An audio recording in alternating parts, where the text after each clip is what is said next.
وہ یہ کہ جناب ختیجہ کی جو شادیوں سے متعلق میں نے بھی عرض کیا کہ مخزومی یا تمیمی قبیلے کے دو مردوں سے حضرت کا پہلے عقد ہو چکا تھا۔ حضرت ختیجہ نبی مکرم سے تیسرے عقد میں آئی تھی۔ یہ بالکل اسرائیلیات کا حصہ ہے، یہ اسلامیات کا حصہ نہیں ہے۔ جناب ختیجہ، دلیل دے دوں آپ کو، جناب ختیجہ الکبریٰ اگر پہلے دو مردوں سے وابستہ ہوتی، ادب احترام بھی مانے ہیں کہ بہت کھل کے بات نہیں ہو سکتی، کلاس میں تو پھر بھی بات ہو سکتی ہے، مائک پہ نہیں ہو سکتی جی، جہاں پر ریکارڈ نہ ہو رہا ہو، جہاں بہت ساری چیزیں سنبھال کے کہی جا سکتی ہیں۔ توجہ چاہوں گا آپ سے، اگر جناب ختیجہ پہلے دو مردوں سے وابستہ ہوتی تو پھر نبی مکرم سے عقد کرنے پر قبیلے کی خواتین کا احتجاج کا کیا مطلب ہے؟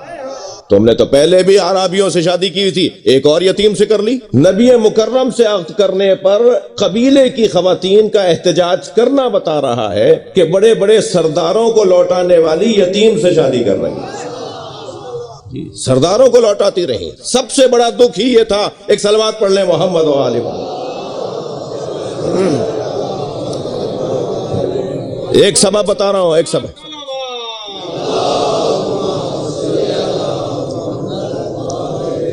دکھ ہی یہ تھا کہ بڑے بڑے سرداروں کو لوٹا دیتی تھیں جناب ختیجہ۔ اور کیوں لوٹا دیتی تھیں اس کی علت بتا دوں۔ 4 سال کی سن میں حضرت خویلد نے ہار لا کے دیا۔ سردار تھے بھائی، تاجر تھے بہت بڑے، ملکۃ العرب لقب ہے جناب ختیجہ کا۔ کسی کے پاس اس وقت میں ایک سرخ اونٹ ہوتا تھا تو وہ بڑا آدمی کہلاتا تھا۔ حضرت ختیجہ کے پاس 100 سرخ اونٹ تھے۔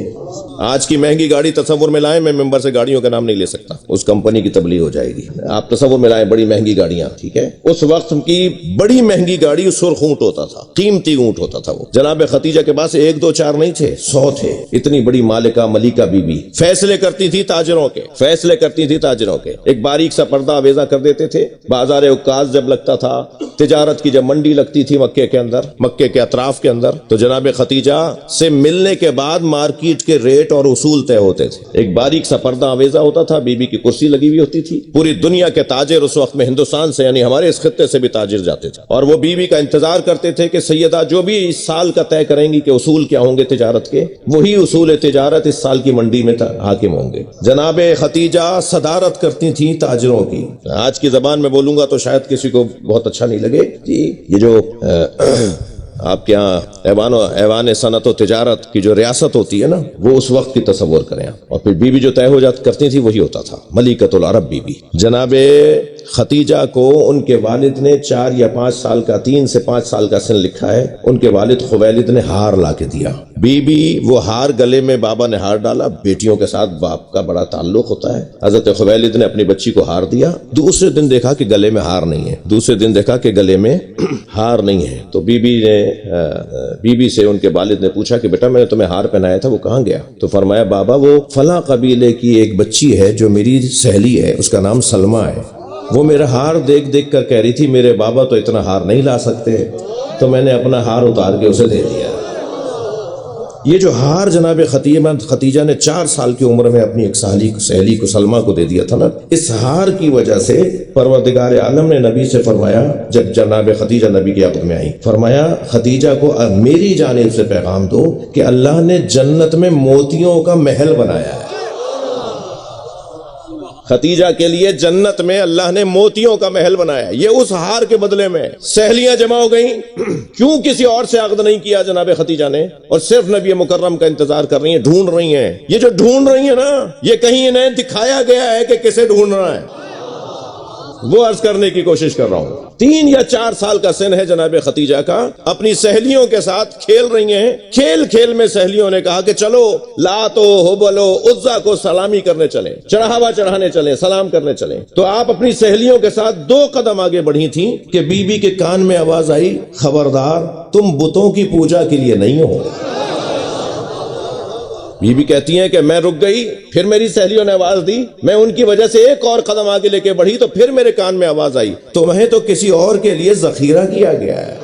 یہ کیفیت ہے بچپن سے. جناب ختیجہ نے کسی بت کے آگے اپنے سر کو نہیں جھکایا. جب سے تھیں تب سے موحدہ تھی، دین حنیف پر تھیں، دین ابراہیمی پر. حضرت ختیجہ خواب دیکھتی ہیں، اللہ اکبر، توجہ چاہوں گا اس خواب پر. خواب دیکھتی ہیں کہ میں ایک سرسبز و شاداب ماحول اور آبادی اور وادی میں ہوں، اور اس خوش آب و ہوا جگہ کے اوپر طرح طرح کے پرندے ہیں، بہت خوبصورت اور بہت ہی حسین منظر ہیں، کہ اچانک آواز آتی ہے، ختیجہ اپنے ہاتھوں کو پھیلاؤ، ہم تمہاری گود میں چاند بھیج رہے ہیں. بی بی کہتی ہے میں نے خواب میں دیکھا کہ میری گود میں، میری ہاتھوں پر، میں نے اپنے گود کو پھیلایا، گویا اپنے ہجر کو پھیلایا، میرے اس دامن میں، میرے ہاتھوں پر آسمان سے ایک چاند آ کے اترا. بی بی آتی ہیں گھر کے اندر، اپنی والدہ سے کہتی ہیں اماں بی بی اٹھتی ہیں اپنی والدہ سے کہتی ہیں اماں میں نے خواب دیکھا ہے. تو کہا تمہارے بابا آنے والے ہیں. بابا آتے ہیں تو بابا کے سامنے جب خواب رکھا تو جناب خویلد نے اپنی زوجہ کو دیکھ کر فرمایا اے مادر ختیجہ، اے مادر ختیجہ، سمامہ نام ہے، اے مادر ختیجہ، اس بچی کا خیال رکھنا، اسے کسی اور کے لیے تیار کیا گیا ہے. بیٹھی ہیں اپنے چوبارے پر جہاں سے آپ پوری مارکیٹ کو دیکھ رہی ہیں کہ اچانک نیچے سے سرکار دو جہاں کا گزر ہوا. سرکار دو جہاں نیچے سے رستے سے گزر رہے ہیں، آپ بیٹھی ہیں اپنی چھت کے اوپر جہاں سے پورا ماحول دیکھ رہی ہیں، مارکیٹ لگی ہوئی ہے، منڈی لگی ہوئی ہے. سرکار کا گزر ہوا تو اپنے غلام میسرہ کو بلایا. ہمارے لیے ممکن ہے کہ میری مالکہ سے بات کر سکو. جا کر اس نے سلام پہنچایا. نبی مکرم نے کچھ دیر کے لیے تامل فرمایا، گویا وحی الہی نازل ہوئی. اب یہ وقت وہ ہے کہ جب جناب ختیجہ نبی کے حوالے ہو رہی ہیں.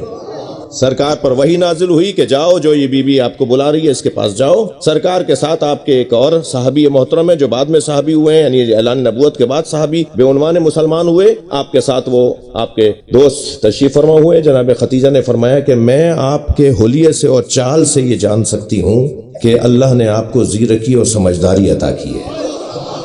آپ کی چال بتا رہی ہے کہ اللہ نے آپ کو زیرکی اور سمجھداری عطا کی ہے. مجھے سفر تجارت کے لیے، مال التجارہ کے لیے ایک ذمہ دار کی ضرورت ہے. میں اپنا سارا مال آپ کے حوالے کرنا چاہتی ہوں.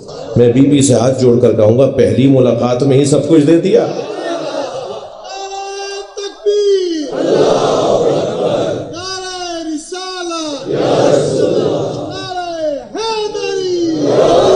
بھائی مجمع بڑا مستعد ہے. میں ایک سوال کر کے ایک بات کی طرف توجہ چاہوں گا. سنی شیعہ کے ہاں ایجاب لڑکی کی طرف سے ہوتا ہے، قبول لڑکے کی طرف سے ہوتا ہے. جب نکاح ہوتا ہے پیشکش لڑکی کی طرف سے ہوتی ہے. یعنی اسلام کتنا، آج کے جدید ترین زمانے کے لوگ بھی اس بات کی طرف توجہ کریں کہ جب نکاح ہوتا ہے تو لڑکی کی طرف سے پیشکش ہوتی ہے کہ میں آپ کی زوجہ بننا چاہتی ہوں. ہاں مولانا حضرات تشریف فرمائیں، لڑکے کی طرف سے تو قبول ہوتا ہے، لڑکی کی طرف سے پیشکش ہوتی ہے. یہ جو لڑکی کی طرف سے پیشکش ہو اور لڑکے کی طرف سے قبول ہو، اس کی موجد جناب ختیجہ ہے.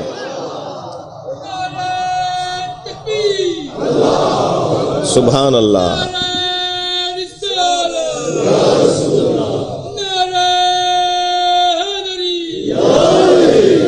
جناب ختیجہ نے فرمایا کہ میں اپنا مال التجارہ آپ کے حوالے کرنا چاہتی ہوں. تو سرکار دو جہاں میسرہ کے ساتھ تجارت کے سفر پر تشریف لے گئے، اور جب واپس آئے نا تو ہمیشہ کے سفروں کی نسبت اس دفعہ 10 برابر فائدہ لے کر آئے.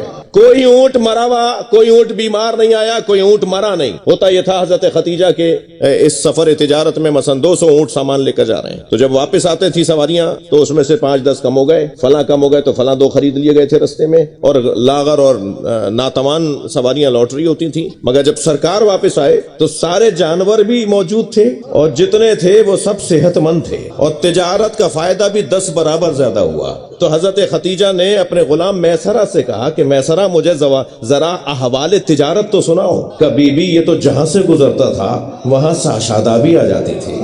یہ اگر سوکھے درخت کے قریب کھڑا ہو جاتا تھا وہ درخت ہرا بھرا ہو جاتا تھا.